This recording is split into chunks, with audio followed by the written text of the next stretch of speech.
Kulturang Pilipino, maraming mga kababayan tayong nasa employment stage. Sabi gusto magnegosyo, pero ang problema, hindi nila alam paano simulan o i-operate. Kung paano sila magsisimula talaga. Pag may pera, handaan, bibili ng gadget, inom. Kit Cuevas is a successful network marketer in the Philippines and a key figure in the SAI digital business system. While still actively serving as a policeman, he has built a thriving business, leveraging digital entrepreneurship to achieve substantial success. Commonly kasi, ang Pilipino, pag sinabing negosyo, ang alam lang nila is yung tinatawag natin traditional business system or business structure. Ano yan? Kung hindi tuturuan ng tinatawag natin financial literacy, mahihirapan talaga pa sa financial independence. Pero anumang bagay na simple, pag hindi mo alam, nagiging mahirap. Kaya kung iiwasan mo yung proseso, tinutulak mo rin o nilalayo mo rin yung sarili mo doon sa resulta na gusto mong makuha. Kasi it is really the process that creates that result.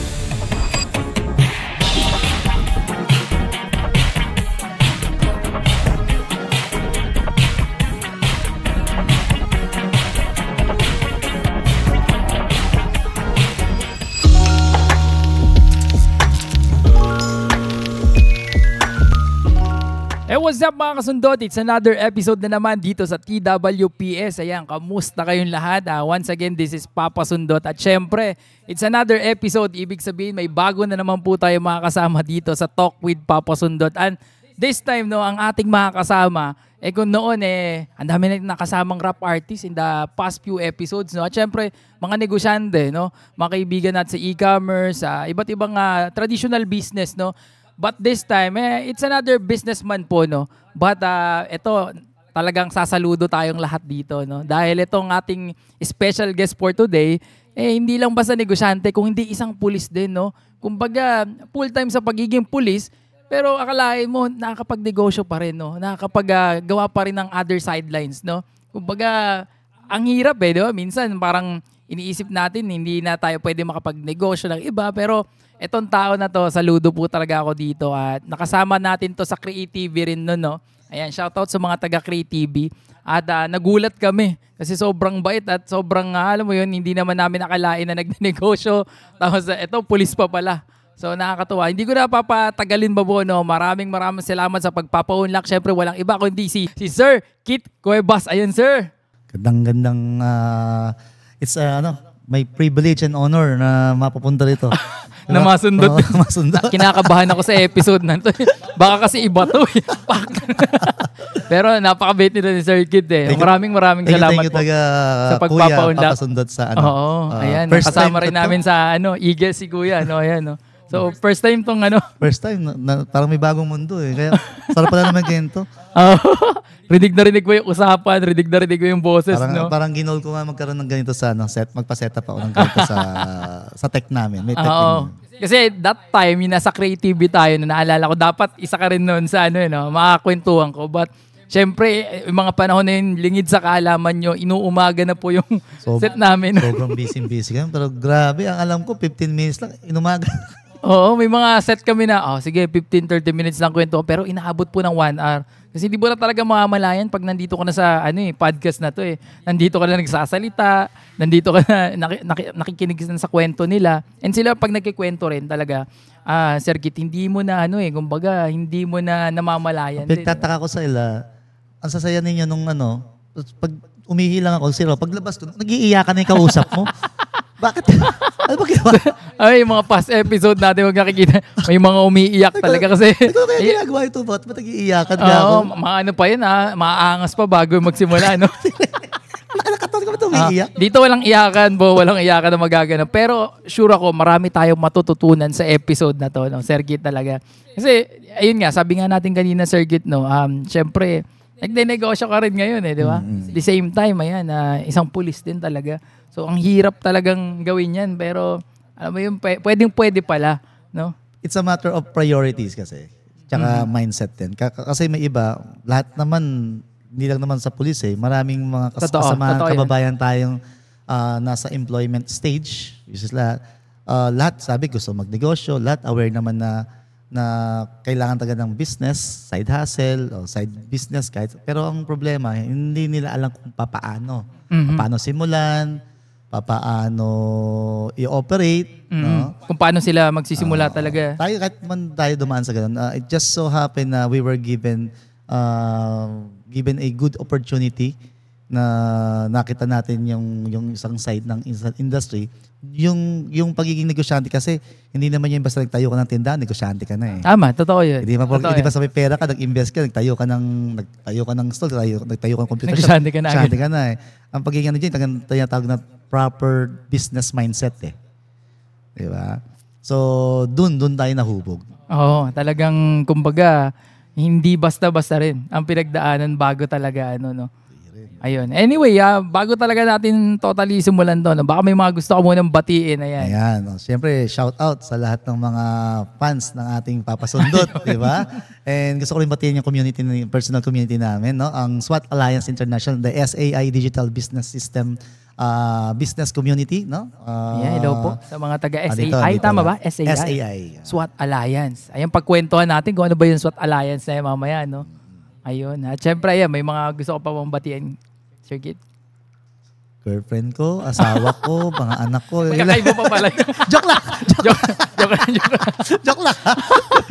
Joke lang. Wala naman. So yung family and syempre yun nga yung SAI, no? Yeah. So, ayan, medyo na-curious ako dyan ha. Kung ano ba yung SAI, no?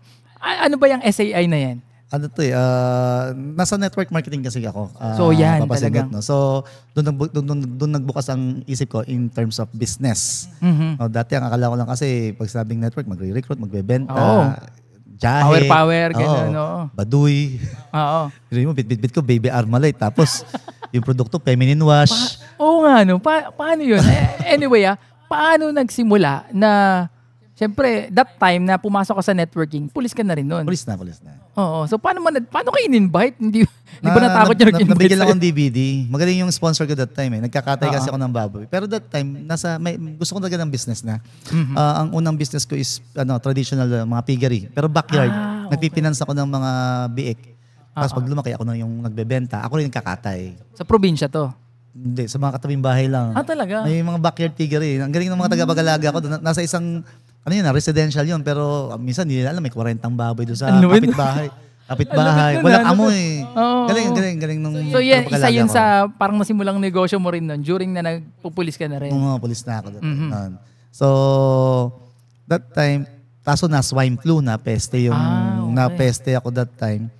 So, $500,000 ang capitalization ko doon. Loan pa yon. So, gaano katagal na to? Ilang years na to? 2006, 2007. Malaki ang isang kalahating milyon ng mga panahon na yan. Sobrang laki. Sobrang laki. Tsaka yun, parang mga 5 years o 7 years ako walang sisweldo. So wala na ako sinisweldo that time sa PNP. Mm-hmm. So that time, naghahanap talaga ako ng pagkakakitaan. Additional source kasi that time, magkaya lang, maliit pa ang sweldo ng police that time kasi lumaki lang naman sa Duterte administration eh. So, ang basic lang nun, 8,600. Paano bubuhay ng may 2 anak, isang asawa, tapos nangungupahan ka pa. Mm-hmm. So, ang hirap na ng sitwasyon that time. So, naging bukas lang yung isip ko that time. Tapos, nabigyan akong DVD. Why not try it? Ano yung DVD na yun? Presentation, DVD. So, that time, usong-uso pa ang DVD. Wala pa ngayon na pag-search mo sa nasa YouTube kasi na. ngayon, YouTube na lahat eh. Pag gusto mo. So that time, naka-burn sa DVD yung presentation ng DVD. ng company na to. Pinanood ko that time. Sabi ko, nung una, jahe rin naman ako sa networking eh. Kasi nga sabi ko that time, parang kabawasan sa pagkalalaki, parang bang kabawasan sa pagkatao, bahid sa uniforme, magbenta-benta. Yun ang nasa isip eh. Lalo, ibibenta mo, sabi mo nga, feminine machine. Paano mo i-demo yun, di ba? Product demo. Feminine, kape. So parang jahe, baduy. Tapos naka-uniforme ka. Kaso nung dumating yung point na, sabi nga, totoo siya sabi sa atin sa industry, nagbabago ang desisyon depende sa sitwasyon. Tama, ang ganda nun. No, nagbabago. So, ayoko, nababadoyin ako. Pero that time, that time, pumasok, kinausap ko yung sarili ko. Sabi ko, siguro hindi man kabawasan sa pagkalalaki o kahihiyan bahid sa uniforme ko bilang pulis o bilang professional na tao, magbenta-benta ng product. Para sa akin, mas kahihiyan, mas kabawasan sa pagkalalaki ko. Pag uwi ko sa bahay, pamilya ko di ko mapakain ng maayos. Tama. Anak ko, hindi ko mabigyan ng magandang edukasyon. So doon talaga Ano sa isip mo So na? that time, hindi ko na inintindi yung sasabihin ng ibang tao, sasabihin ng ano. Basta ang point ko, kailangan ko lang kahit papaano, may extra. Kasi wala akong Side sweldo hustle talaga. Kailangan ng side hustle. Nawalan ka ng sweldo kasi yung tinatayo mong figure, doon na mo na ibuhos yung ano. Yung mga paalaga ko, na pesta yung baboy ko that time. Oo. So wala, loan na yun eh. Loan na yun. So, mga panahon na yun, yung mga panahon, yung mga kotong-kotong, di ba? Pero naunawaan ko yung iba na nakakalungkot, di ba? Laging sinasabi, pangit ang image ng police. Oo, totoo yan. Oo. Pero kung naunawaan ko minsan ako dahil hindi mas kinakampihan ko yung police ng hold up, police ng otong, hindi ko sinasabing tama, hindi ko naman justify, pero dumaan kasi tayo sa ganung sitwasyon na tao ka, may pamilya ka, di ba? Matitiis kung magutom ako eh. Tayo matitiis natin magutom pero yung pamilya, Pero pag hindi. nakita mo pala yung pamilya mo nagugutom, ang hirap palang tiisin sa kalooban. No? Yun yung sinasabi ko na nagbabago ang desisyon depende sa sitwasyon. Kung napaka-prinsipyo natin tao, ako maprinsipyo akong tao that time. Kasi before ako mag-police, teacher ako eh. Oh. So ang sabi ko nga that time, pag ako naging police, I will wear my uniform proud. Hindi ako gagaya sa mga tiwaling police, yung mga nababali-balita na gumagawa ng makalokohan. Pero eto, yung dinoble ang sweldo, tiniple, di ba? Doblado. Thinking at ang inaasahan ng gobyerno, inaasahan din ng maraming tao, pag dinoble mo ang sweldo ng police o ng hindi na mangungutong 'yan. Hindi na gagawa ng kalokohan 'yan. O hindi na matutukso kasi ang katwiran dati, kaya ro natutokso ang police o mga otoridad, maliit ang sweldo. So dinoble. Times 2 na.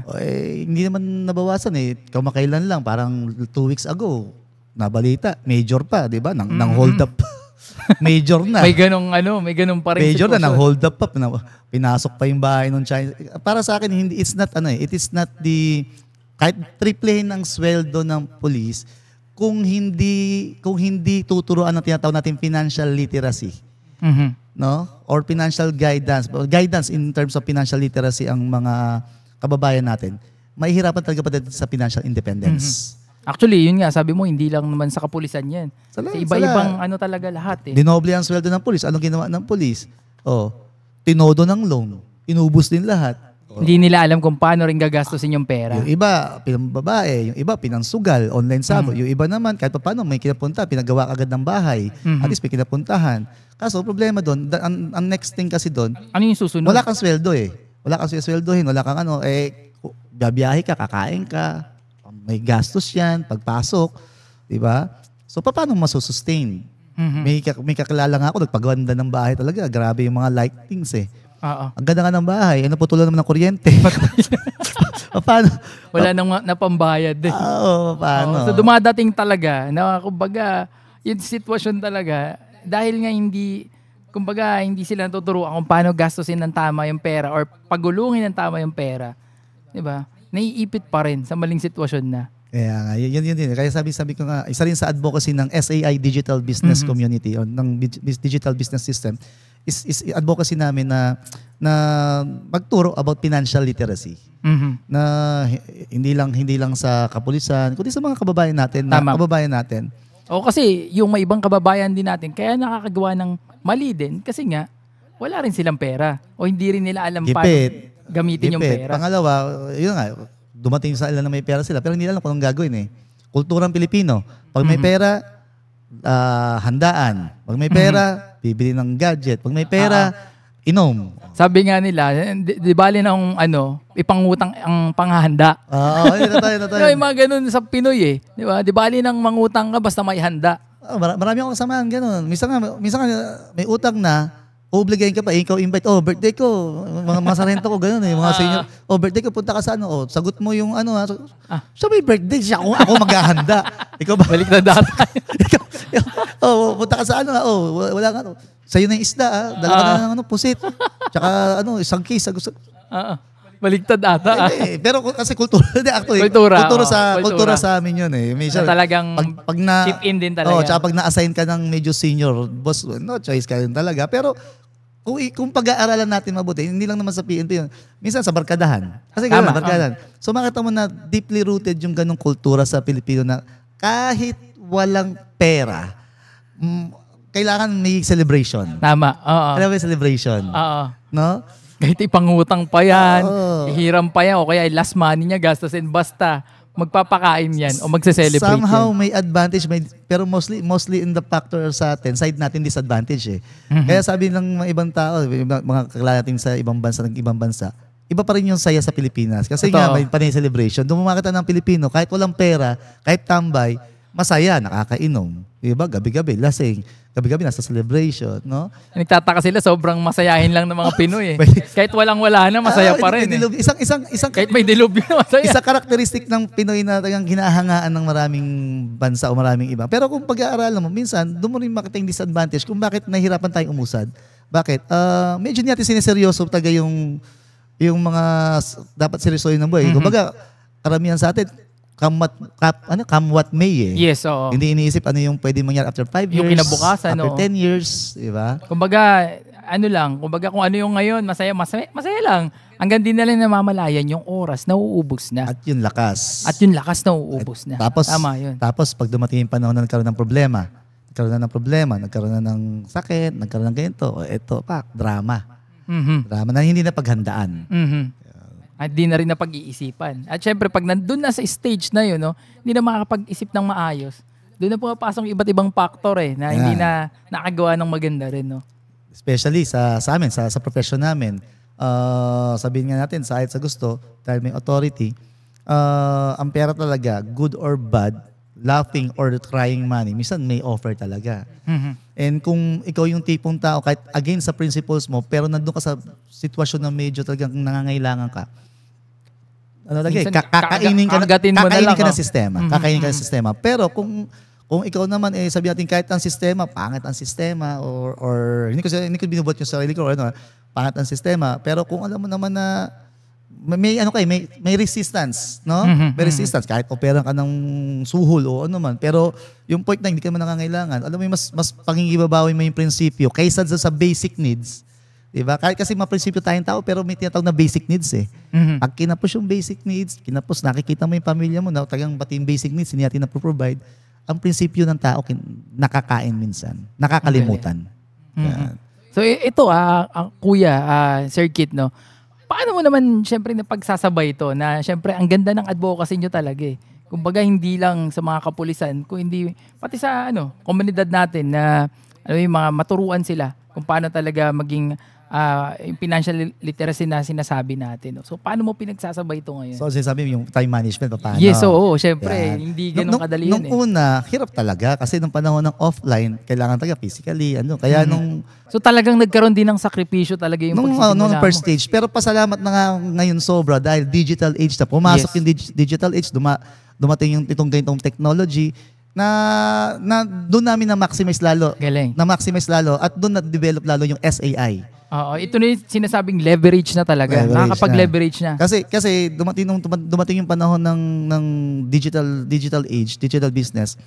Hindi mo na kailangan ng physical and actual participation mo para tumakbo yung business eh.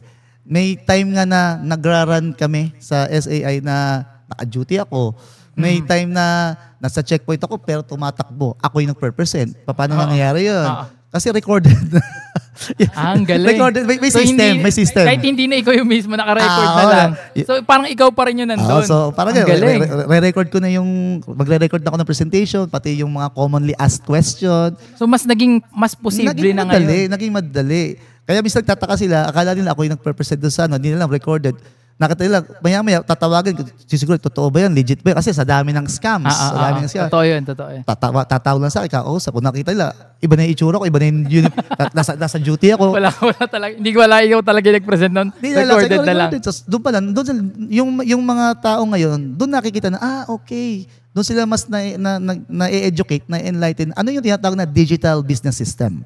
Kasi commonly kasi, ang Pilipino, pag sinabing negosyo, business, karamihan sa kababayan natin, traditional mag-isip. Talaga?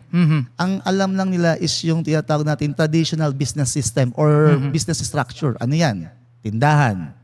Pag sabing negosyo, ang ordinaryong Pilipino, kababayan natin Pilipino, ang iniisip kagad, kailangan may pwesto ako. Kailangan may tauhan ako. May inventory. May binibenta ako, may tinitinda ako. No? So sa probinsya, pag sabing negosyo, babuyan, kambing, o kaya palayan, palaisdaan. So ngayon, panahon na ng digital age eh. Totoo yun. So may tinatawag na digital business system na marami sa ating kababayan na unaware or hindi sila Hindi aware. pa nila alam na may ganun na palang era May ngayon. tinatawag na digital space na. Totoo yun. Ito, ginagawa natin. Oo. Iba yung pagkatao natin sa tinapalon. Iba yung pag hinubad to, ibang tao talaga tayo. Totoo yun, oo. Bali ba nila na si Papa Sudot, pag hinubad, Korean ni Bella pala, no? K-pop pala. Oo. Hindi talaga yun eh. Yun nga, tama yun. Digital space na talaga na hindi mo na alam katulad yan, sabi mo nga recorded na yung presentation yun, nang hindi nila alam na while naka-duty ka, nagpe-perform pa rin yung negosyo mo. Yun, Ang galing, isa yun sa na-develop ng system. Kasi takot yung iba, minsan pagpapasok sa ganyan negosyo, wala akong oras. Hindi ko kaya yan. Yun, wala akong alam. nasolusyonan din namin yun. Diba? Nabigyan din namin ng solution yun. Kasi yun din yung mga unang nangyari sa akin eh. Kaya ako nasususpended that time. May mga cases na meron na akong pay-in, may investor ako na papasok sa akin, magkakapital ng 500,000, no? Dahil may duty, hindi ko na atinan, nagalit tuloy, nawala, benta na, commission na, nawala pa. Nawala pa. So sabi ko that time, pag sinabi kasi talagang business talaga, negosyo, it will really require time, Tama. focus, energy, physical and personal participation, di ba? Kasi para sa akin, wala talaga negosyo na hindi ka gagalaw. Kahit networking pa yan, kahit ano pang negosyo yan eh. Yun yung masakit sa marami nating kasamang mga networker naman, na lalo yung magbagito. Gumagawa ng mga easy money scheme. Hindi bukod sa easy money scheme, yung bang mga promises na mag-pay-in lang, wala ang gagawin. Magbayad ka lang, kusa na. Wala ang gagawin. Magbayad ka lang, kikita walang ka na. ganun. Walang ganun. So, ang tawag doon mga false promises. Yes. So, kumbaga yung langit lupa, ipapangako na talaga sa'yo. Ako nga, sabi ko, langit at lupa kasama bituin, kasama falling star. Pinangako na, mag-pay-in lang eh. Kasama mapa-oo mo lang at magbayad lang. Kasama No? meteorites. Kaso, ayun ang isa sa sumisira sa industriya ng networking. Exactly. And napakaganda ng industriya ng networking. Aminin natin, yung mga idol natin, Upline Chikitan, Upline RDR, Mix Jose, sino pa? Upline ko, Nani Razon, ng Gen Z. Napakarami. Yun ang nag-develop sa atin. Ikaw, alam ko, Upline, idol yan. Upline Papa Sundo, di ba? So, napakagandang industry. Kaso, marami kasi mga unethical. Totoo yan. Unethical, and sabihin ko naman din, unethical and uneducated unprofessional network marketers na dahil sa mga actions nila, dahil sa mga gusto lang kumita, magkaroon ng commission, sales, may mga Sinishortcut action. yung mga bagay at komplika ba yung mga bagay? Actually, doon mo malalaman kung ang isang networker na kausap mo antiko or bagito. Kapag lahat na ng promise pinangako magkakaroon po agad nito, wala kang gagawin, kita ka na po ng ganito. Tapos piniplease yung piniplease yung client, magbayad lang. Ito masakit. Alamin natin sa tagal natin sa industry. Kaya ka nga nagre-recruit, kaya ka kumukuha ng business partner, gusto mo leverage. Yes. Hindi ikaw ang magtatrabaho para doon sa tao. Oo. Tama? Turuan natin sila. I-develop yung tao. Pero mostly kasi ng kababayan natin Pilipinas sa totoo lang, ang gusto talaga, magbayad ako, wala akong gagawin kikita. Kaya pag may nag-offer sa kanila, agad.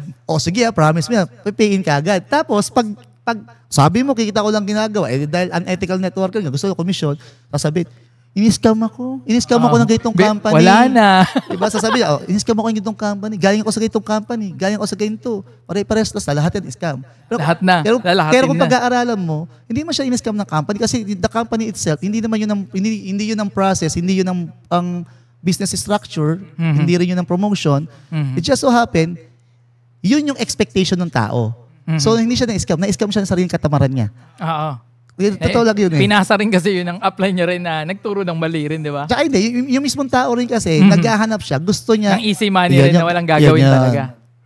Nakatagpo siya ng ganun. Nakatagpo siya ng ganun. Pag nakatagpo ng ganun, swak talaga. Umumusyon to, tapos ito naman isa, magbabadmouth about industry. Pero kaya kung pag may kausap ako that time, sir, wala akong gagawin. Tiyatapat ko na kagad, sir, hindi ho ganun ang sistema. Kasi, tama. Okay lang sa akin na wala akong komisyonin, kaysa ko, nawala na ako ng komisyon dahil hindi ko nakakuha yung tao. Kaysa mag-komisyon ako ngayon, in the later, magre-reklamo yung tao. Sasakit lang ulo ko Tama. Mas lalo sa sitwasyon ko. Ikaw pa yung Parang hindi ka magle-leverage yun eh. Burden mo pa yun kung sakali. Burden pa yun, responsible. Kaya yung tao, sabi ko nga, pag may papasok sa SAI, sa community, digital business community namin, tinatapat ko agad. Tama. May participation po tayo pare-parehas. Kami po magiging marketer nyo at somehow, i-guide po namin kayo. Pero definitely, meron po kayong participation. Tama. Hindi ito yung kami lahat ang gagawa. No? At hindi ito yung, hindi ito yung pag binayad mo yung pera, kikita, interest. Yun yung mga scam. Yun yung And syempre, pag nag-oo sila sa ganyan, hindi, okay lang naiintindihan ko yan. Ibig sabihin talagang willing yung mga tao na ganyan. Pero linawin din natin kasi dahil sa harabas ng scam, bigyan natin ng I will take the opportunity na nandito ako sa show niyo Kuya Papa Sundot. Bigyan natin konting ano ba yung kaibahan ng network marketing scheme sa mga scam or scam money, di ba? So, kasi nila lahat basta pag nakita may left and right, may nakitang upline, scam yan. Diba? So, malayong-malayo po ang network marketing industry sa mga scam or scheme o investment scam. Kasi ang investment scam ganito or scheme, invest ka ng pera sa akin, pag nagbayad ka ng pera, ang pangako, i-interest, tutubo ang pera mo nang wala ang ginagawa. Which is meron namang mga ganon. Pero times 20, times 30 kaysa nasa pera mo nasa bangko. May mga ganon naman. Kagaya ng bangko, pero maliit lang ang dividends. Maliit lang talaga ang tubo. Maliit lang ang tubo. Kasi pag pinangakuhan ka na ng ganong kalaki, wala kang gagawin talaga. Medyo, alam mo na sobrang risky yun. Tapos, yung interest nun, magko-compounded, yung interest, i-interest pa. Pero sa unang mga buwan, first month, second month, third month, ito yung interest ng pera mo. At ito malapit niyan, syempre kumikita, ulitin mo ulit, i-roll mo pa yan. Hindi gumana yung utak ng tao na pera ko rin naman yun, utay-utay lang binalik sa'yo eh. Nung nakaramdam ng konting kita, first month, second month, interest daw, tapos andun pa yung principal ko, hindi ko nagagamit. Hindi niya inisip na, pera ko rin to. Binabalik ng daan-daan. Hinani-chani pagbalik. Pumasok yung greed. Pumasok yung tawag sa grid, yung Tagalog ng grid. Kasakiman na. Dupang. Di ba dupang? Dupang ka na. Pumasok yung grid, yung kagustuhan na mag-gain. Ano mangyayari? Bebenta sa sakyan. Mangungutang. Bebenta sa lupa. Ang masakit niyan, mandadamay pa. Kukuha ng mga investor. Ako, bigay sa akin 20%. Pero kukuha ko investor, bibigyan ko ng 10%. Okay, ganyan di ba? Kalahati pa. Diba? Tapos, nung nagpasok ka na, tinakbo ng company, iiyak-iyak din. Inis-scam ako, sasabihin sa mga tao, biktima lang din ako. Biktima lang din ako, kagaya nyo. Pero sa totoo lang, hindi ka biktima. Bakit? Alam niya rin. Kasi in the first place, pinag-interest mo talaga kumita ka rin sa tao eh. Kaya sabi ko nga, aminin natin minsan greed. Pinapasok tayo ng greed. Papasok tayo sa ganung bagay. So, yan ang malaking kaibahan po ng network marketing sa investment scam. So, sa network marketing, hindi ka mag-i-invest. Hindi tutubo ang pera mo rito. Ang bibilin mo is franchise. That is the system itself. Parang to, sa Jollibee, sa McDonald's, ano ba ang binibili natin? Franchise din. It is their system. System nila. May sistema sila paano magluto ng french fries na kahit ipapasa na lahat lahat yun. So same thing sa network marketing, kung anong company yan. Merong system na silang fix. May system na yan na gumagana, no? Kaso kaibahan sa franchise naman, maglalabas ka ng malaking pera, bibili mo yung system. Unlike sa network marketing, no? Hindi ganun kalaki. Hindi ganun kalaki, pero hindi mo bibili yung system. You will enter or will be part of the system. Papasok ka, mag-e-entry ka para maging part ka nung existing system. Ang galing. Ganun ang network marketing po. So yun ang pinakamalino na explanation, no? Yeah. At syempre, sabi nga, pag pumasok ka dyan sa networking, kumbaga, opportunity na talaga yan eh. Ikaw na ang tatrabaho talaga dyan. Ba't ko sinasabing great or good opportunity? Kasi wag na po sa akin. Kasi given, kung hindi man ako napasok ng network marketing, being a professional, being a police officer, maraming opportunity sa labas. May mga offer nga sa amin na sumumpa sa barko. Diba? Security, chief security. Pero dito sa network marketing, nakakita ko, grade 1, grade 2, naging multimilyonaryo. Grabe, no? Yung kasama ko, mga construction worker, undergrad, kumita ng milyon. Pantay-pantay lahat, may chance lahat. May chance lahat. So, sabi nga, kahit nakapag-aral ka o hindi, may tinapos ka o wala. Kaya medyo tatamaan ka rin taga ng tataskilay mo eh, di ba? Para bang, grabe, kung nakaya nila, mas kaya ko. Tama. Kaso masakit, yun na nga professional, ang taas ng level sa lipunan, sa lipunan, taas ng posisyon sa opisina, magugulat ka. Ang hirap abutin nung nagawa nung isang ordinaryong undergrad or tinagang pedicab driver. May sistema. Tama. May sistema kasi. Sinusunod talaga. Kadalasan kasi yung medyo, sabi natin, yung medyo upper level talaga. Hirap. Ano na, mas komplikado or mas, doon pa rin sa kumbaga, nasa box pa rin. Ayaw lumabas doon sa kahon na Yung comfort zone na tinatawag. Comfort zone na tinatawag, di ba? So doon na lang, iikot talaga yung ego, pride yan. Yun, Yung kasi mahirap yung tinatawag natin open-minded ka ba? Kasi pag hindi ka open-minded, walang mangyayari sa'yo dito. Naging tawanan yan sa, naging asaran yan sa, sa open-minded o kape tayo, di ba? Ang tanong ng mga taong close-minded, di ba? Paano ba sabihin natin yung open-minded na yan? Sa bagay ako, pinagtatawanan ko rin dati yung ganyan. Isa rin ako sa actually, mga hanggang ngayon naman, naging part siya ng biruan eh. Diba? Until now. Kain po. Ayun, naging part siya ng biruan na, pag syempre, yung mga magkakatropa, open-minded ka ba? Pero alam mo yun, networking yung yun yung naging tatak eh. Pero yun yung katotohanan eh. Pag hindi ka naging open-minded, no? Kumbaga, hindi rin papasok yung ibang opportunity sa'yo. Di ba? Kasi kung magiging ko niya, katulad ni Sir Kit, kung talagang sarado na siya na yun lang, for how many years magtatrabaho lang talaga siya. O hindi siya open-minded sa ganitong mga business, walang mangyayaring iba. Alam mo, nakakulong na ako kasi makasama ako, nakakulong. hindi naman siguro. And pasalamat tayo sa Panginoon dahil sa guidance, di ba? Sa providence na ibinibigay sa atin. Kasi kung niniwala mo ko, lahat talaga, walang aksidente. Lahat yan pinagkakalob sa atin. Bago pa man tayo silang naka-line up na talaga. Nakadadhana na yan. Oo. Kumbaga, inayos na talaga lahat-lahat ng para sa... Siyempre, makikinig ka lang din talaga kung saan ka pa pupunta. Kasi minsan, tayo rin, makulit din tayo. Tinatapik na tayo. Kaso, yung gusto natin eh. Oo, tama. Yun. Pinipilit natin yung gusto natin eh. Sobrang ganda nun. Minsan, tinatapik na tayo, pero gusto natin. Yung gusto pa rin natin. Kaya nga sabi nga ng isang upline namin that time na minsan, kaya naging mahirap ang buhay natin. So, sa totoo lang, minsan sisisi natin, minsan iyak tayo sa Lord natin o Allah o naman tawag natin. Pero kung ang nagpapahirap naman ng buhay natin, tayo rin naman eh. May mga clues na, may mga sign na kung ano yung dapat. Pero ang gusto kasi natin, hindi tayo nagtitiwala kung ano yung gusto na para sa atin. Yung gusto natin, ang gusto nating maganap. Tama. Yan. Yung sarili nating kalooban lang din. No? So dapat pagkatiwalaan talaga natin siya. Na siya ang bahala dyan. No, wag tayong makulit. Dahil pag nangulit tayo, baka tayo mapitik.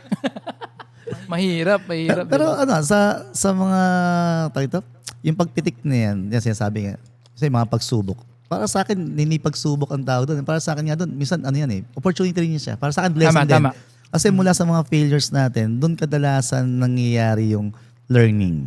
Kasi kung hindi mo dadanasin yun, hindi mo rin matutuklasin yung ibang bagay. Learning. Which is yung ibang tao, akala nila parusa raw yung karma raw yun. Ako, I don't believe.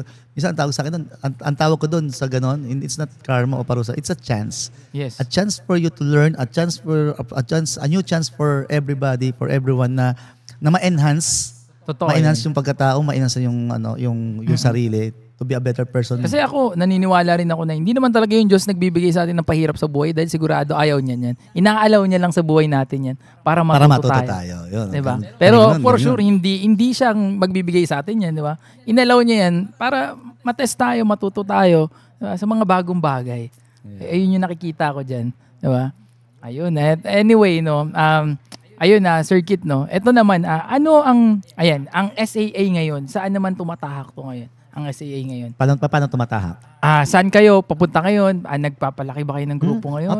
Expanded ang SAI. Una kasi lumaki yung, actually, una lumaki yung SAI din talaga sa international sa ibang bansa. Kasi minsan ang kababayan Pilipino na sa alok. Ang hirap sa alok pag ina-alok mo, ino-operan ngayon, scam kagad na sa isip. Unlike ng ibang kababayan natin na lumabas ng bansa, yung mga yan, lalo yung mga kababayan nating OFWs. May mga ipon Hindi alam kung saan ilalagay. Ayun, hindi lang ipon Sabi nga namin, the mere fact na nag-OFW, lumabas ng bansa yung mga kababayan natin, open-minded yung mga yan. Naghahanap ng opportunities yan. Kasi hindi rin tama yun. Hindi alis ng bansa yan kung kontento na lang kung ano yung sitwasyon niya sa Pilipinas. Kaya yan lumabas ng bansa, may hinahanap yan na hindi yan nakita din sa bansa. So, sabihin, nangangarap yan ng another level, yes. mas mapaganda yung sitwasyon ng buhay niya o pamilya niya. So, kaso, knowing the fact na hindi naman talaga lahat ng OFW o karamihan, kung karamihan na kababayan natin nag-OFW, hindi rin naman din naging maayos. Diba? Hindi lahat nakakapag-ipon. Diba? Marami sila nakaipon naman. Kasi kausap namin sila madalas kaso mga padala, remittance, mga resibo na padala. Yun ang laging linya nila sa amin Ang naipon daw nila, resibo raw ng mga pinadala, remittances. No? Ang nakakalungkot pa ito, karamihan sa mga kababayan nating OFWs, masyado bang, ito lately, sabi ko pinopromote ng gobyerno yung bang pagiging OFW, parang tawag sa nila, mga bagong bayani, which is totoo naman.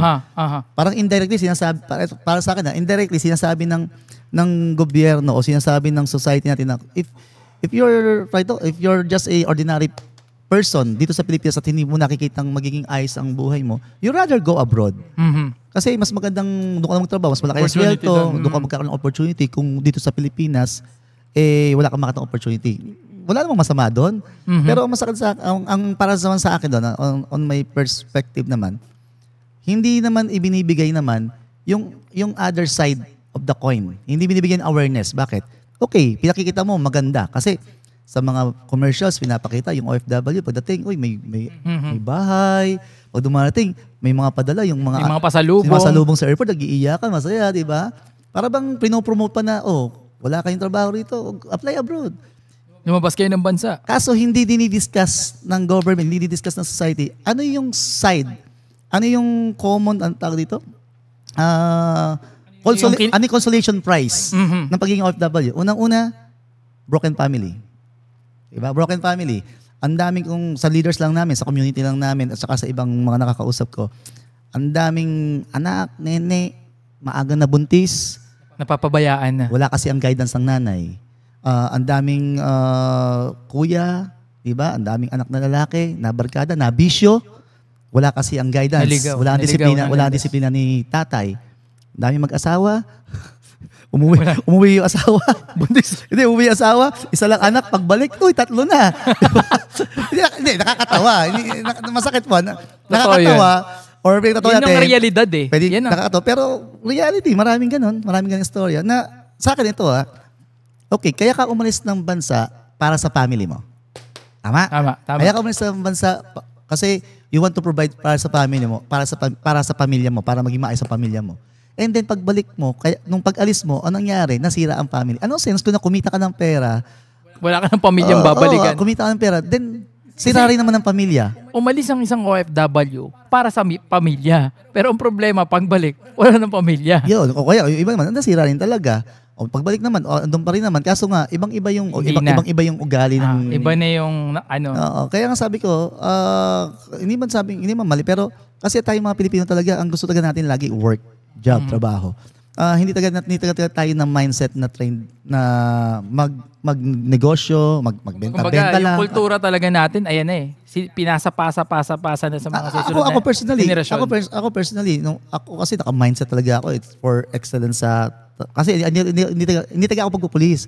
I'm a graduate of business teacher education. Teacher talaga ang gusto ko talaga. Grade 2 pa lang ako, grade 3 na ako. Gusto ko talaga, alam ko na gusto ko. Circuit pala talaga, no? Gusto ko talaga mag-teacher talaga. Sabi ko nga, hindi pa ako graduate ng college that time, second year college pa lang ako, meron akong libro at the age of 21, 22. Teacher na. Tapos na ako, nagmamasteral na ako. At the age of 25, 26, may doctorate degree na ako. May gano'n.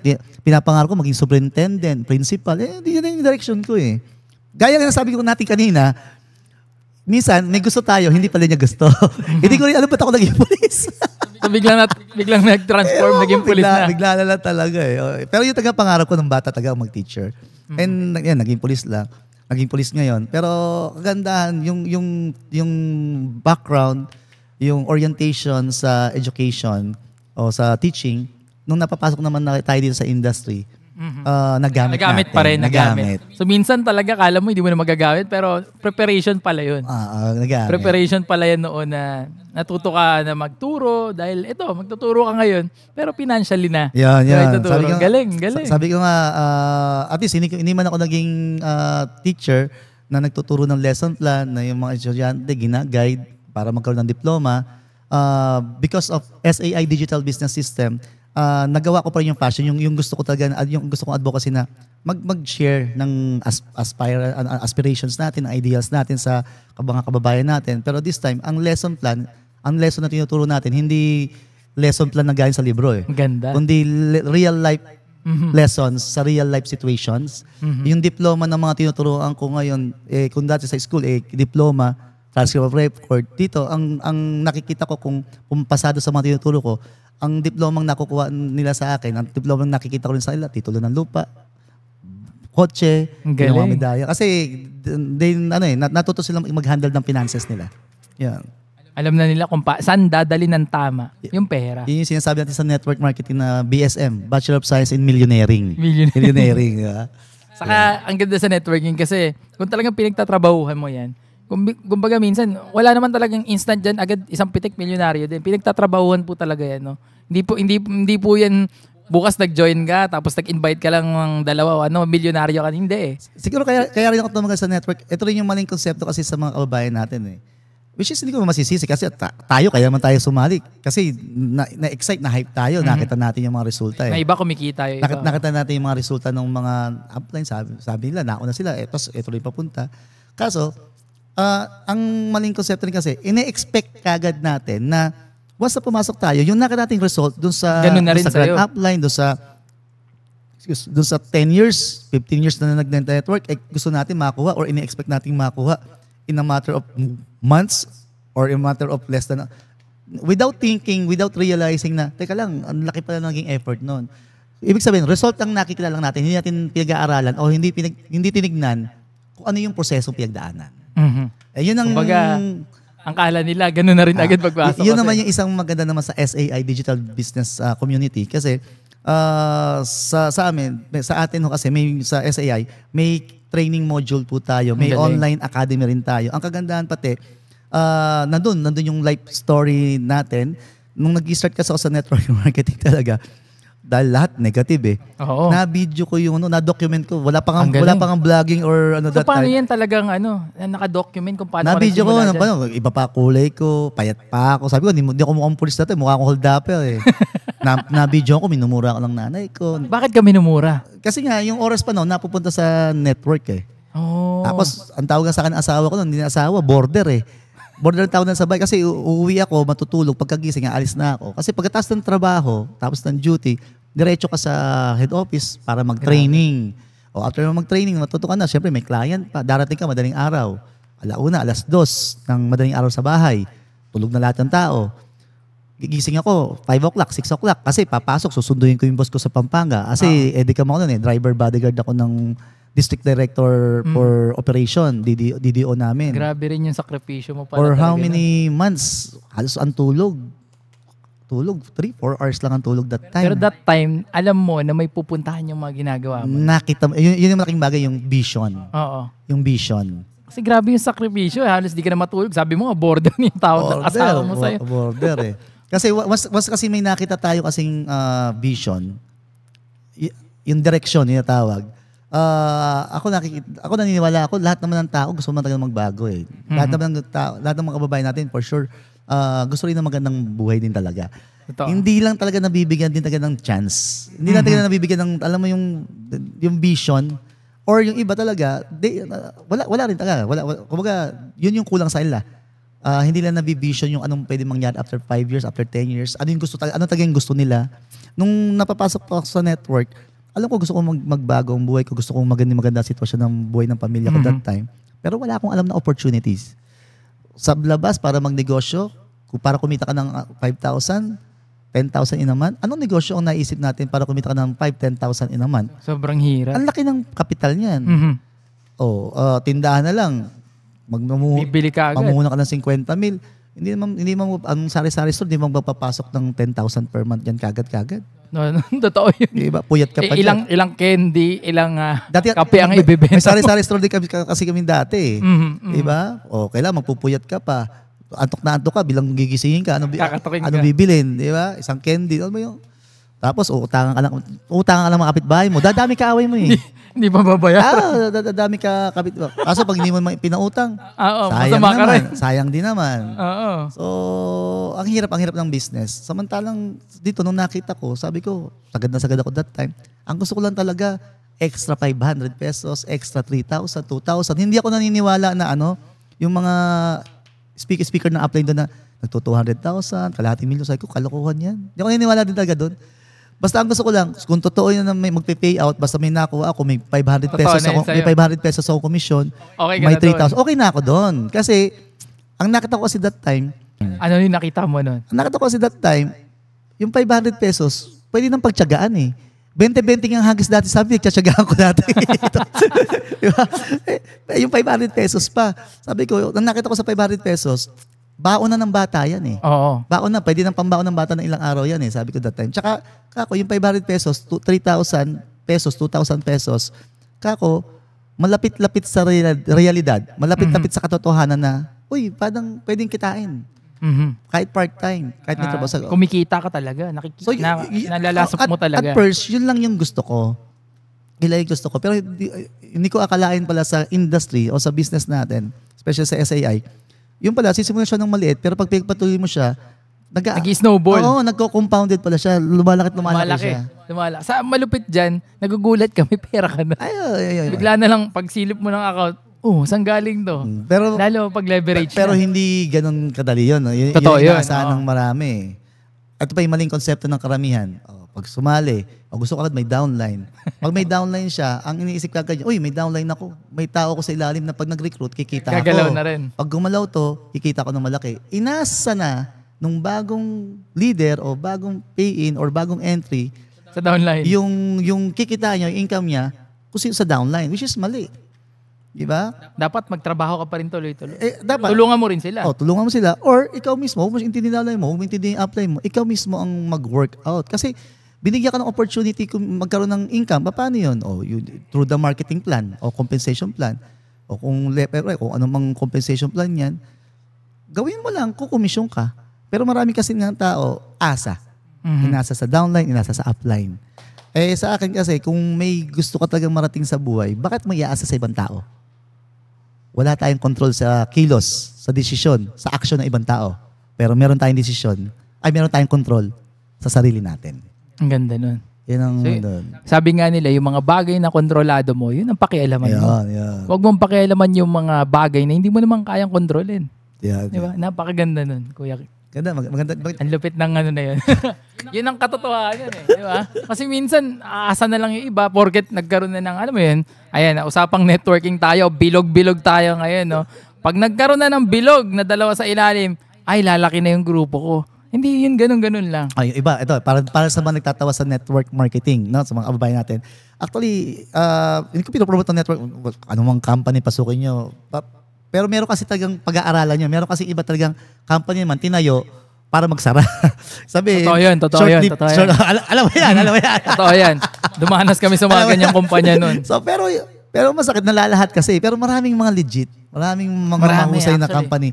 Aaralin at hahanapin mo nyo lang po. Ito, example na lang. Sige, banggitin na natin. AIM Global for 16 years. Sir Kit, 16 years. Actually, magsi-17 na ako. Magsi-17 na. Hanggang ngayon, ito, sabi ko nga, haligi na. Pero imagine niyo ganun katagal na yung kumpanya. So may mga kumpanya talaga, aralin niyo na maigi. Kung talagang for long term ba yan, for short term yan. Siyempre, kumbaga, sa networking sa totoo lang, walang nauna, walang nahuli. Yun ang katotohanan doon. Nasa iyo pa rin talaga, ikaw pa rin may control niyan kung ahatawin mo yan. Walang ganun Doon pa nga ako nagtataka eh. Kultura ng mga Pilipino. Assessment ko lang, pinag-aaralan ko lang. Ba't kaya may mga tao, may mga kababayan tayo kako, na pag nalaman na ganito, matagal na yung company, ayaw pumasok. Ang gusto laging bago. Doon ko na-realize, doon pinag-aaralan ko siya, doon ko na-assess na, ang gusto talaga ng Pilipino, yung, di ba tayo, crab mentality, ayaw talaga nahuli. Pag may nasa taas, hatak-hatak talaga. So gusto lagi nauuna. Pero ang hindi kasi alam ng marami kasi, ako sa akin lang naman to, nasa inyo yan Ako, nung sa tagal ko na rin sa industry, hanggang ngayon po, part-time pa rin ako sa industry, pero maganda naman ang naging resulta. Hindi ako papasok sa isang basta-basta kasi bago. Mas gusto ko kasi pipiliin mo kasi yung company na may dignidad na, may reputasyon, magandang reputasyon na. Kasi pag bago, nangangako pa lang yan eh. Mangangako pa lang yan. Kung kikita. Yung maling, hindi ko masabing maling konsepto to. Ito yung laging nasa utak kasi ng karamihang kababayan. Ang pioneer, pag pioneer, yun yung laging kumikita. Bago pa talaga. Yun yung mga kumikita, yung mga pioneer, yung mga nauna. Kung puputok yung company. Kung hindi pumutok, ako lagi sinasabi ko, yung mga pioneer, yan yung mga laboratory mice. Sila yung pinag-experimental. Testing muna, testing. Experimental. Pag, hindi pala maganda, mali pala. Baguhin natin ang complan. Mali pala. Sarado natin itong company, tayo ng bago. Ang tanong, sino nang sisira? Ang nasisira ba yung may-ari ng company? No. Ang nasisira rito, is yung ano, tawag to, yung networker, tayo. Yung industriya, yung industriya. Tsaka tayo. Kasi ano yun mukha natin ang nasa harap ng mga clients. Totoo yun. Sabi nga, sa ganitong industriya, no, napakahalaga, ingatan natin yung pangalan natin. Kasi nag-iisa lang ang ating pangalan, no. Sa akin, balik ako sa sinabi ko ayun na, para doon sa mga nagtatawa sa industry, sa network marketing. Ay, open-minded ka ba? Hindi sa promote ko lang yung industry itself. Hindi kasi na-realize o hindi naisip ng marami na hindi mo sabing networker ka, pumasok ko sa networking, habang buhay yun ang mundo mo eh. Tama. Naman, kasi hindi na-realize ng marami na napakagandang opportunity ng network market na pwede ka kumita ng napakalaki pagdating ng panahon na makapag-start ka ng business sa napakalit na halaga na pag dumating ng panahon, pag kumita ka ng malaki, that's the time, doon ka ngayon makakaipon para i-establish mo yung dream business mo talaga na gusto mo talaga. Which is maraming gano'n na marami akong nakasama na nakita na nung panahong walang-wala talaga. Nung kumita na sa network, nakaipon, yung mga traditional business. Nagtayo ngayon ng restaurant, nakabili ng 3 condo, may rental na ngayon. May isa nga akong kasama, hindi ko nababanggitin. Diba? Ngayon, hasyendero. Diba? Kasi nung panahong kumikita siya sa network, ang investment niya, lupa. Ang galing. Lupa, nung umabot ng 600 million ngayon ang asset niya sa lupa. Nag-appraise. So dati, imagine kaya pagtatawan-tawan yung kape-kape o bilog-bilog, tara, kape tayo. Yun ang narating ng kape-kape at bilog-bilog. Open-minded ka ba? Sabi pagtatawanan. Dahil sa ka-open-minded niya, dati ang binibenta niya kape-kape, feminine wash, or anumang product, supplement. Pero ngayon, dahil sa pagbibenta-benta niyang ganun, dahil sa pagtitiis siya na nagkaroon siya ng malaking organization, nakaipon, nakabili ng hektaryang lupa. Ngayon, ang binibenta niya ngayon, subdivision na. Nakapag-develop siya ngayon. Developer na ngayon siya. Galing. Nung na-appraise yung lupa niya ngayon, siya na ngayon ang nag-subdivide, siya nag-develop siya. Ngayon, ginagawa ngayon, papagawa ng kalsada, ng sarili niya. Galing. Sino mag-aakala na yung background nun, o sabihin natin, saka kukuha ng ganong kalaking pera para makapag-develop ka? Kung hindi siya nag-network that time, paano niya makakreate yun? Tama. Sa akin ngayon nagpapatayo ako ng private resort ko po ngayon. Wow. Ang swimming. Saan yan? Sa Caloocan. Pag napunta po kayo sa Caloocan, yan. Pero hindi ko pa alam pangalan eh. Hindi ko pa alam yung wala pa. Nagtatalo pa kami ng mga anak ko kung ano yung ipapangalan. Kasi ang gusto ko kasi dyan is SAI, Sky Resort. Wow. So it's ongoing na or patapos na yan? Ongoing. Wow. Nasa 50% na. So yung swimming pool nasa 4th floor, tapos events venue rin sa 5th floor, pati sa 3rd floor. So, hindi man sa pag, medyo may pressure rin siya. Oo naman. Sabi natin ilang... Pero ito, syempre, katas din ng network market. Talaga. Imagine, sa sweldo ko, paano ko kikitain yun? Kasi baka nagtatanong, sa pagiging pulis, makapagpatayo ng resort? Hindi kahit i-loan nyo, sa rango ko, hindi naman ako opisyal. Magkano lang, ang baba lang naman ng rango. Magkano lang kaya ko i-maximize na loan. Diba? So, galing. Isa lang yun sa ngayong project natin. Yung property Starlock. So, ang point ko, ngayon, ang after ng resort, ang next na project ko, for my retirement, ang project ko, farm. Wow. So, may ilang hektarya na ako na, ngayon, hinuhulugan ko pa rin ngayon sa Tarlac. Tapos, ngayon, na fully paid ko naman yung isang 3,500 square meter ko sa Tarlac. Ang ginawa ko, pinatitulungan ko na kagad na hiwa-hiwalay yung mga anak ko. At saka sa aming mag-asawa. Considering guys, kung hindi ako pumasok sa industry or hindi ko ginawa ito, hindi ako naging open-minded o hindi ko sinubukan, kung sa sweldo lang, hindi talaga kaya bumuli ng ganyan Hindi talaga Kasi ako nakita ko na yung karamihan na nag-retired. Nung nagka-retired, may sakit na, may hindi na na-enjoy din. Hindi lang, ang masakit doon, nakakita ko ng mga matatandang sarhento ko that time, retired, nung may sakit na, masakit naman nangihingi ng tulong. Minsan sa GC namin, may sakit sa ganito, may namatay ng ganito, tulong-tulong, patak-patak. Tig pa 500, tig 100, 500, mabigat yun eh. Tig 100, tig 200. Minsan, 100 pesos na nga lang yan. Yung active na police, magre-react pa. May patay na naman. Patay na yung kasama ko. Hindi, ang point ko, ano nangyari doon sa ilang taong sa serbisyo? Wala kinapuntahan. Kasi nga, ulitin ko, hindi naging financially literate ang karamihan sa ating mga kababayan. Na masarap na, pwede namang may part-time. Meron palang part-time business system. Yun ang maganda. Kasi yun nga yung sabi nila pag pumasok sa network, hindi mo naman kailangan mag-resign agad sa ginagawa mo, trabaho mo. Ako nga, hindi ako re-resign. Imagine. Naranasan kong kumita rito ng ilang buwan. O, naranasan kong kumita rito ng 1 million in 1 month. Na-experience ko rin po kumita for 4 times. 4 times ng 2 million in 1 month. Hindi ba ako nag-resign? Imagine. Di ba? O, last time, yung naging award ko sa 6.1 million. Retirement na po yun. Kaya simulan ko yung resort. Nakakuha ko ng 6.1 million bonus. Na yung iba, laging tanong sa akin nga, ba't di ka pa mag-retire? Mayaman ka na, tsaka may kita ka na. Yun nga yung maganda. Yun yung isang perks at ganda ng SAI Digital Business System, the system itself, na pwede ka kumita ng malaki kahit part-time. Hindi ka ba nagpo-full? Part-time. Doon pa lang eh. Kaya nga, sabi ko, napakaganda ng sistema, maganda yung industry, maganda yung ino-offer ng industry, pero dahil sa iilan ng mga unethical, unprofessional nasisira network marketers, pangit tuloy yung nagiging image ng mga pangit na naging image ng industriya sa mga kababayan natin. Tama. Sayang na, which is marami pa sana tayo matutulungan. Tama. Maraming Pilipino matutulungan. Marami pang tao na, sabi nga natin, hindi pa talaga financial literacy, hindi pa nila alam, wala pa silang alam sa pag-handle ng pera. Kaya pag nakakahawak na malaking pera, talagang uubusin yan. Yan yung sinasabi Lahat naman eh. Ako dumaan. First 10 million na kinita ko, ubus eh. May utang pa ako. First time ko syempre humawak na malaking pera. Talagang, rat-rat talaga eh. Mali ba yun? Hindi mo mali yun. Kasi kailangan i-feed mo eh. Ikaw lang magtrabaho rin naman. Pagod yun. Pero kaganda, mula sa ganung experience o pagkakamali, doon ka matututo. At syempre sa SAI. Kumbaga hindi na nila pagdaranasan yun. Kasi naranasan nyo na yun, tinuturo nyo na nasa sa module shortcut na. Nasa module na pati yun. Nasa module yun. So, hindi na kailangan pagdaanan yung mga ganung bagay na. Kumbaga, kapag graduate ka na ng module 1, ito yung module 2, module 3, so hindi ka maabutan ng module 4 pag hindi mo natapos at hindi mo naunawaan yung module 3, module 2. So right now, ilan na ang members ng SAI? No?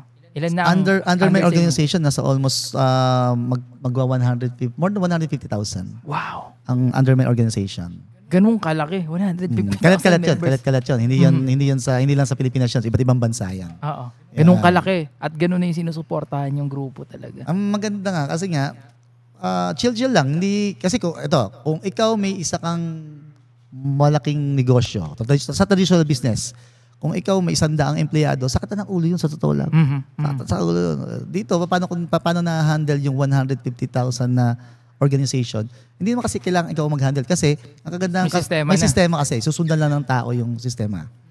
So ganun kaganda yung system yung business system na na-create natin na ang gagawin lang ng tao is just to plug in sa system.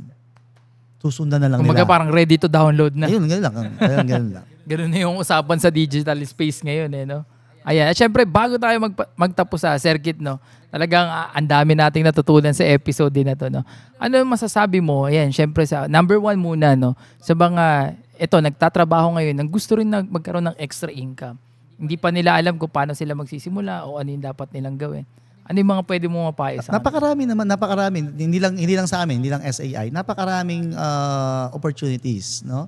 Sa online, ang dami. May mga freelancing, di ba? May mga dropshipping. Ngayon, may mga ikom-ikom nga lang din, di ba? May ikom na pwede ka mag-start ng ikom kahit hindi mo kailangan malaki kapital. O isa pa, yan, isa yung offer namin. Yan, at the SAI Digital Business System. Pag gusto niyo po mag-start, aralin niyo muna mabuti or pwede kayo mag-inquire lang. Hindi mo kailangan kasi ang isang factor din ng mga kababayan natin. Kaya minsan, gustong sumubok o gusto magtanong lang, ang iniisip kasi, ang expectation, once na nagtanong, obligado magbayad ka agad. Maglabas na ng pera agad. Doon allergic ang Pilipino eh. Wala ka akong budget sa di pa ka ako bayad sa kuryente, di ba? Maraming opportunities na hindi mo kailangan maglabas kagad at huwag ka rin kagad lalabas. Aaralin mo nang muna. Tama. Mag-approach, magtanong, then mag-observe. Yun. Mag-observe. Here sa atin papasundot na ako sa community natin, maraming kaming mga spectators talaga. Maraming kami nag-observe talaga. Minsan they took 4 months, 5 months bago. Bago talaga. At hindi ko rin sila close. Ang ganda nun kasi binibigyan nyo sila ng chance talaga na makita muna yung... Kasi ako mismo, pag, kumbaga, di ba, may recorded video na. After ng record, pag ikaw nagbebenta, di ba, may close deal na tinatawag. Ang close deal, iinganyo yung bumili. Minsan sa amin, ang close deal ko, hindi ko yun wag ko kayong pa-member, wag kayong magpadala ng pera. Kasi gusto na agad nila. Hindi yung aralin nyo muna. Tama. Observe muna kayo. Kasi ayoko naman na nadala lang ng hype. Uy, yung pulis. Yung tinatawag nating na-power lang. Na-power lang. Uy, yung pulis, nagbayad ng ganitong kaliit. May 50 units ng apartment, may private resort, may ganun. Akala nila, basta nagbayad sila, ganun na yung mangyayari. Hindi nila na-realize, excuse me, 17 years na po ako rito, munti ka na akong hiwalayan ng asawa ko dahil yung oras ko napunta lahat dito, nagagabi yung sakripisyo, na hindi sila ready doon. So sabi ko, observe muna kayo. Kasi ayoko yung sasali yung tao, tapos andayin mo na din, magiging burden, sasakit lang ang ulo ko. Gusto ko, pag sumali ang nag-join yung tao, equip na, alam na, kasi yun din yung pinapangako namin sa ila na yung the system itself is plug and play na lang. Susundan na lang ninyo, kakopyahin na lang ninyo, at the same time, kung ano yung nakita yung pwedeng nangyari sa amin, pwede mangyari sa inyo. Kung susundan, kung willing kayong daanan din yung the same process. Ang mahirap kasi, may ibang tao, gusto yung resulta lang namin. Gusto yung nakikita sa coaching maganda, sports car, property, travel. Gusto nila yung result. But the process itself, ayaw dumaan. Gusto siya shortcut. Ayaw dumaan. Walang shortcut in life eh. Tsaka mahirap pag nag-shortcut ka kasi lahat naman, isa lang, pag nag-shortcut ka, delikado yun. Isa lang ang pupuntahan natin pare-pares, dun lang eh. Huwag ka mag-shortcut. Tama. Diba? Walang shortcut eh. Parang, kasi tsaka pag nag-shortcut ka, pag iniwasan mo kasi yung proseso, it is the process that actually create the result eh. Diamond. Diba? Ang diamond, ordinaryong carbon lang naman yan eh. Sa motor nga, tinatanggal nga natin yung carbon eh. Diba? Motor. So, yung ordinary carbon, nagdaan sa process ng pressure, heat, higit sa lahat, time. So matagal, di ba? Na-compress, di ba? Ang bandang huli, yung ordinaryong carbon na walang halaga-halaga, walang kakwenta-kwenta, naging diamond because of the process. The process. No? Yung time, yung process, yung heat, yung pressure, yung ilang... So, naging sobrang valuable. Naging napakahalaga. Tumaas yung value ng diamond. So, ibig sabihin, hindi yung diamond na nagpa-diamond, it's the process. Kaya kung iiwasan mo yung proseso, wala kang value. Kung iiwasan yung proseso, parang tinutulak mo rin o nilalayo mo rin yung sarili mo doon sa resulta na gusto mong makuha. Kasi it is really the process that create that result. Yes. And sabi mo nga, yung proseso, yung oras, doon ka magkakaroon ng value eh. Kasi katulad ng diamond, kung hindi naman naging ganun yung proseso nun, normal lang na pipitas yan dyan. Hindi ganun kalaki yung value niyan. So ikaw rin mismo, yourself mismo, 'di ba? May value rin talaga, 'di ba? Yun din yung makikita ng mga tao. Yeah. Kumbaga hindi shortcut eh. Alam nila na hindi shortcut. Sabi nga, tsaka binabasa ko last time, it is not kung anong end result na nakuha natin after eh. It is the person we become. Yes. No? Ano yung nangyaring transformation sa atin, sa journey na yon. After ano yung mga natutunan natin, no? Naging mas mahusay ba tayong tao? O nung nagkapera ka, mas naging walang iya ka, 'di ba? Kung kailan ka yumaman, mas marami ka na permission tao, or nung yumaman ka, mas marami ka natulungan, mas naging humble ka, natutunan may mga pangit pala akong ugali na dapat baguhin. So it is really kaso pag hindi mo dinaanan yung journey, yung process, again, sinortcut mo that time, wala, yung end result na gusto natin mangyari, wala, iniiwasan din natin, ibig sabihin. Ibig sabihin, hindi ka handa talaga na puntahan yun. Tinataboy natin papalayo yung sarili natin sa gusto nating resulta. Kasi minsan kala natin, pag mas mabilis, mas maganda. Hindi nila alam, mas hilaw, di ba? Minsan, sa atin sa industry, may tinatawag tayong fast is slow is fast. Yes. Di ba? Hindi lahat, lagi sinasabi ko sa mga leaders natin po sa SAI, sabi ko nga, bilisan mo ang kilos, huwag kang magmadali. Malaki ang pinagkaibahan ng isang taong mabilis kumilos sa taong nagmamadali. Kasi yung taong sadyang mabilis kumilos, mabilis lang talaga. Mabilis ang pacing niya, maliksi siya. Pero iba yung mabilis ang kilos dahil nagmamadali. Kadalasan pag nagmamadali, andito yung pagkakadapa. Andito yung natatapilok. Pag natapilok, nakakaperwisyon, may mga nababasag pa. No? Maganda yung mabilis lang kilos, pero naunawaan mo yung ginagawa. So, ganda ng comparison na yun. Kumbaga, talagang tama yun eh. Hindi pwedeng mabilis lang o ano. Dapat tama yung ginagawa mo. May iba nagmamadali. Nagmamadaling yumaman, nagmamadaling magkaroon ng kotse, nagmamadaling makuha yung kung ano yung fame, sumikat. To the extent na may matama ang iba o may masagasang iba, nakuha man yung goals. O sabi natin, may tinamaan ng mga iba. Nagmadali. Nakuha mo yung target goal. Pero at the end of the day, may mga taong naperwisyo. And for sure, it will not last. Ayun. Kasi may mga taong naperwisyo, pangit ngayon ang image mo ngayon. May mga taong galit din sa'yo. Ako naniniwala ko. Tsaka pag nagmamadali rin, hindi mo natutunan yung lesson. Tama. Yun minsan hindi mo na nanamnam talaga. Hindi mo napapansin yung ano yung lessons na dapat mong makuha. Ang galing. Galing nun. Isa yun sa I really love in network marketing, lalo sa industry natin. Hindi okay, given may perang malaki, 'di ba? May perang malaki nakikita. It is actually the transformation. Actually, yung mga na-meet ko ibang tao na talagang dumaan sa pagiging networker. Alam mo agad eh. Alam mo mag-isip. Diba? Iba yung magsalita. Iba magsalita. Malalaman mo agad eh. Na networker blooded talaga yung kausap mo. Ako una, sa totoo lang, mainitin ang ulo ko. So, nung nakasama ko sa mga top leaders, sa mga mayayaman, mga upline, ko nakita na, iba yung environment, iba yung vibration. Parang nakakabait eh. Nakakabait talaga eh. Yung dating mainitin na ulo na police, PO1 that time, nung naging networker, kahit nagiinit ang ulo ko, kaysa awayin ko to, recruiting ko na to, baka magka-commission pa ako. Nagbago yung pananaw eh. No? Oo, nagkaroon ng control. Galing. Tapos, ayun na, dahil din yung mga upline, yung genuine na upline na magiging mentor mo Kasi may ibang upline talaga, money making machine ang tingin sa downline. Rumicruit ka, kumita ka, pag wala akong commission sa'yo, wala kang kwenta, di ba? So may mga ilang ganun, pero hahanap tayo ng mentor talaga. Importante yan. Ako, shoutout ko na. Siyempre. Ang aking mentor, upline Nani Razon. No? Ayan, shoutout, love you. Nani. No? Apply. I love you. Thank you. Maraming salamat. Maraming salamat. Siyempre, isa pang nag-mentor, nung pakwit na ako, ang aming Vice President, no? Sir Arnel Limpin. Love you, sir. No? Okay, siyempre baka BOD namin, Doc Ed, Sir John, and siyempre, Sir FM. Siyempre, talagang hands up talaga lahat. Ang dami nang sumuko pero Sir Kit andyan pa rin.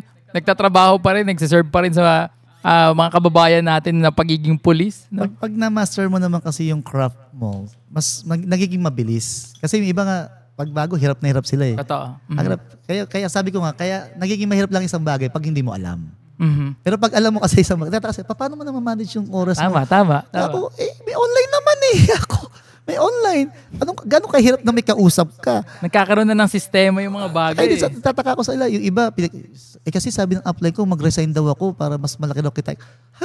Sabi ko, ako nga 17 years na, ilang milyon nakikita ko. Hindi man ako mag-resign. Di ba? Kasi yung iba, hindi ako makahataw ng todo kasi, di ba? Yan yung mga excuses eh. Hindi ako makahataw kasi may trabaho ko. Hindi ako makahataw kasi nag-aalaga ko. Hindi ko masabi na, nakipaghabulan nga ako, may presentation ako eh. Yung nakaraan ako, ako nasa checkpoint nga ako, that time may pay-in ako, may padala sa akin, di ba? May remittance ako. Ang nagka-present na yung recorded na. Ang point na talaga is, hindi kasi nila alam. Iba, hindi pa na-master. Lahat ng bagay, pag alam natin, kahit gaano kahirap ang anumang bagay, pag na-master at natutunan natin, nagiging simple. Pero anumang bagay na simple, no? Anumang bagay na simple na kahit pag hindi mo alam, nagiging mahirap. Tama. Ang isang bagay na simple, hindi mo siya alam, nagiging komplikado. Ano mang komplikado, kahit gaano ka komplikado yan, pag alam mo siya at naunawaan mo siya at na-master mo siya, nagiging simple yan. Nagiging madali. Ang galing. Yan lang ang tip lang. Ayan, napakaganda ng episode natin na to. Ewan ko na lang pag di pa kayo natuto dito. At syempre sa mga nanonood nating mga kababayan ng OFW, ayan na, interesado rin sa inyo, paano naman kayo makakontakt, Sir Kit? Sa page, no? May page tayo. Actually, hindi ako kasi may paano ko eh. May ano ko tawag doon? May IT ako eh. So, hindi rin talaga ako. Hindi pa sobrang ano talaga. Pero partida yan. Ang style ko kasi, ang leadership ko kasi is more on delegation. Pero may page po tayo. Yes, sa page na yan. Hanapin po yung official SAI Digital Business System. SAI Digital SAI Community. SAI Ayan. Community. Tapos ako po, may page na ako ngayon. Salamat sa Creative. Salamat sa iyo, Kuya Papa Sundot. No? Natuto ko gumawa ng page. So kayo may page na si Sir Kit. Ayan. Kung okay lang po, mag-request na rin po to support. Ay, ilalabas natin yan dito, Yung syempre. Sir Kit page, no? Tama, no? Sir Kit Cuevas Sir Kit page. Cuevas, ayan. Na syempre, ilo-launch namin dyan itong mga pinag-usapan din namin dyan sa page na yan. Thank you. I-share din natin yan dyan. And salamat kasi salamat sa experience. Grabe, ngayon ko lang experience na ganito. Totoo pala yung sabi na para ka na sa ibang Ayun o, mundo. pa isang oras na tayo mahigit. Seryoso? Oo, 1 hour na tayo mahigit. Oo, No? ano? So, hindi namin nawala yung oras. Sabi niya kasi talagang totoo ba yung ganito ganyan? Tignan natin mamaya. Nagtaka kasi talaga ako dun sa kay Rainiel, di ba? Yun natin. Ay, hindi, si Boss. Sila Boss D. Boss D, si Boss D, yung kabady ko. Si Renz. Oh, si Renz. Si Kuya Renz. Si Kuya Renz. Talaga, pinaiyak. Sabi ko, ano kaya sa ako? May hypnotism nung ako si si Papa Sundot. Tapos maya nung madali na, tapos di ba nagiinom? Maya si Greenman, saya-saya, nagtatawa. Pag umihi lang ako sa CR, paglabas ko, umiiyak si Greenman. Sabi ko, ano yung ginagawa nito ka ako? Kaya nung una mo ako in-invite dito, parang nag-ano ako eh. Baka mamaya ako paiyakin. Hindi ko pa naman trip. Ano di bagay sa akin umiiyak. Pero ito, yung episode na to talagang right now wala kami music na anything. Pero nag-enjoy ako sobra. May music ba dapat yun? Actually, paano yun? masiiyak ka talaga dyan. Oh my Pag may God, galing music na. Oo. Bibili tayo ng ganito, tech. Gagawa tayo ng ganito, tech team So, yan talaga eh. Kumbaga, pag nandyan na yung mga kausap ko, syempre, depende sa usapan eh. Syempre, istorya ng buhay talaga nila yung pinag-uusapan. Lalo na yung hardship, yung bago narating yung success, talagang grabe yung butas ng karayong pinagdaanan. Talagang, yun talaga eh. Hindi ko naman sila pinapayak ng sobra agad eh. Maya-maya pa ng konti. Nagiiyak din naman ako dati nung on the process kasi muntik akong maghiwalay ng mag-asawa. Pinalayas ako ng nanay, tatay ko sa bahay namin. Pero that time talaga sabi ko kung naging napakalinaw sa iyo ng vision. Nakita mo after 5 years, 10 years, pwede ka may marating and then na-visualize mo, na-imagine mo. Hindi pala, iba yung visualization, iba yung na-visualize mo na nakita mo yung pamilya mo, maganda sitwasyon sa buhay. Alam mo yung, kung nakita mo na yun at nakita mo magbe-benefit ang pamilya mo, anong dahilan mo para ihinto? Ano ang dahilan natin para itigil yung ginagawa natin? Lalo't nakita mo na at the end of the day, at the end of ng struggle, pamilya mo rin ang makikinabang. Lagi sinasabi ko nga ang isang tao, pag alam niyang maganda yung kapupuntahan at ang makikinabang itong pamilya, tapos hininto niya, madamot yung tao na yan. Tama. Madamot kasi biruin mo, pamilya. Nakita mo na yung opportunity na nakita mo nang gaganda ang buhay mo, nakita mo gaganda ang buhay ng pamilya mo, nakita mo magbe-benefit sa pamilya mo, magiging maganda ang future ng mga anak mo. Tapos, kapirasong hirap lang, iyakin ka, bibitaw ka, susukuan mo ng dahil lang, tapos masakit lang naman dyan. Diba? Kung inayawan ka lang naman, ang umayaw sa'yo lang naman, mga kaibigan mo lang din naman, hanap ng bago. Next na agad.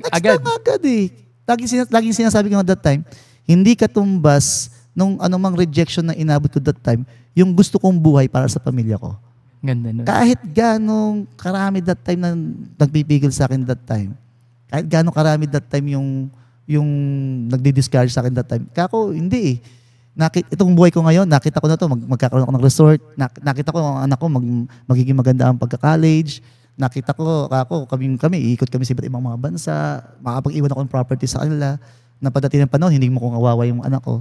Hindi kagaya ng panahon mga na-experience ko that time, na baha na, hanggang dito na yung baha, para lang may pangkain kinagabi at kailangan taga mag-deliver ng gas, umuulan na, may trangkaso na, pero kailangan tumayo, kailangan mo pa rin magtrabaho. May trangkaso na, may bagyo. Pero may trangkaso ka, tatrabaho ka eh. Bakit? Wala kang kakainin kinagabihan, wala kang kakainin kinabukasan. Diba? Sabi ko, naranasan ko yung ganun. Kako.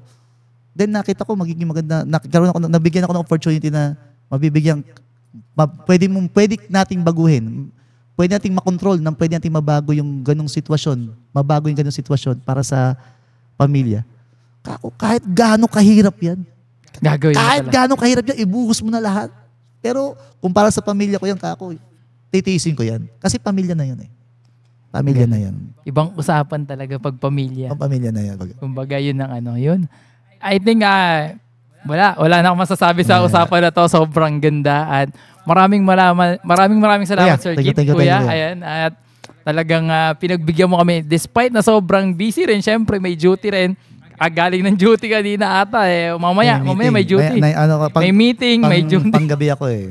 Oo, so after nito, duty naman. Ganun kasipag ang ating circuit. Duty, tapos duty ako ng 9 to 9 yan. 9 to 9. Tapos, basta 12 o'clock ng hating gabi, may meeting ako niyan.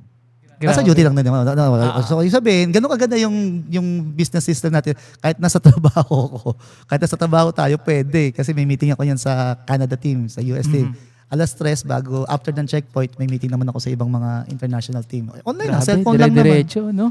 Buong araw talaga. Tulog ka lang ng mga konti. Pero yan. Ayun, sa mga gusto sumubok po ng ating digital business system, yan. Kontakin nyo ang kanilang page. Siyempre, follow nyo Sir Kit Cuevas sa kanyang page. And share, especially ang ating papasundot, no? Ayun. Maraming salamat. Grabe. First experience ka to. Thank you. This is my first experience. Ayun, salamat din. Pinagbigyan mo kami dito, Kuya Kit. Ayan, Sir Kit. Ayun, maraming salamat po mga kasundot sa panunood dito sa ating bagong podcast episode na to. Ayan, sa mga nakikinig sa Spotify, sa mga nakikinig dyan habang nagdadrive, nagluluto, naglalaba.